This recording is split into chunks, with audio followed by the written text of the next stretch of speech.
Assalamualaikum warahmatullahi wabarakatuh. Kali ini saya akan menjelaskan tentang kebutuhan bahan ajar dan sarana prasarana pembelajaran tematik.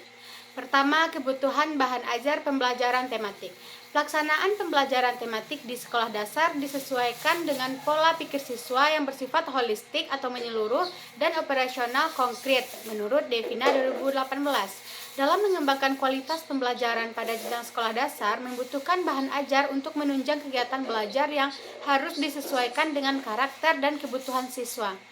Hal tersebut karena bahan ajar adalah salah satu aspek yang krusial dalam kegiatan belajar dan mengajar. Bahan ajar memiliki peran yang penting dalam pembelajaran, termasuk dalam pembelajaran tematik. Dalam satu topik pembelajaran, diperlukan sejumlah sumber belajar yang sesuai dengan jumlah standar kompetensi yang merupakan jumlah bidang kajian yang tercakup di dalamnya lingkungan alam dan lingkungan sehari-hari. Supaya kegiatan belajar dan mengajar dapat berjalan dengan maksimal, maka guru membutuhkan bahan ajar yang sesuai dengan karakteristik siswa serta kurikulum yang sedang digunakan.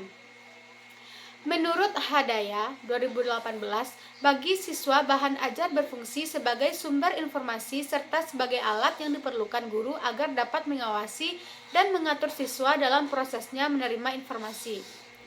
Yang kedua, kebutuhan sarana prasarana pembelajaran tematik. Pertama, implikasi terhadap pengaturan tempat duduk. Pengaturan tempat duduk meliputi pengaturan meja, kursi, lemari, perobotan kelas, alat, media, atau sumber belajar lainnya yang ada di kelas, diatur dengan fleksibel atau mudah diubah-ubah disesuaikan dengan tuntutan strategi pembelajaran yang akan digunakan. Yang kedua, implikasi terhadap pemilihan bentuk kegiatan.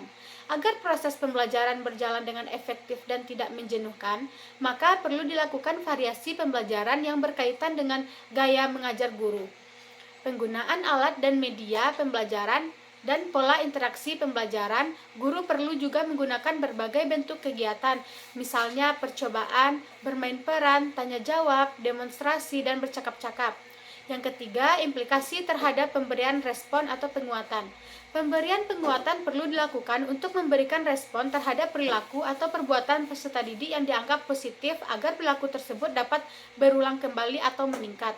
Pemberian penguatan ini dapat dilakukan dalam bentuk verbal dan non-verbal. Penguatan verbal berupa kata-kata atau kalimat pujian, dukungan, pengakuan, atau dorongan. Bentuk penguatan non-verbal ditunjukkan dengan cara-cara seperti raut wajah atau mimik muka dengan gerakan atau isyarat badan. Keempat, sarana, prasarana, sumber belajar, dan media. Dalam pembelajaran tematik diperlukan berbagai sarana dan prasarana pembelajaran yang pada dasarnya relatif sama dengan pembelajaran yang lainnya.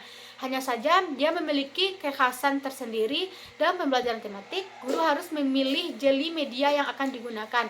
Dalam hal ini, media tersebut harus memiliki kegunaan yang dapat dimanfaatkan dalam berbagai bidang studi yang terkait dan tentu saja terpadu, karena digunakan untuk pembelajaran konsep oleh tema. Maka penggunaan sarana pembelajaran dapat lebih efisien jika dibandingkan dengan pemisahan bidang kajian. Sekian penjelasan dari saya. Assalamualaikum warahmatullahi wabarakatuh.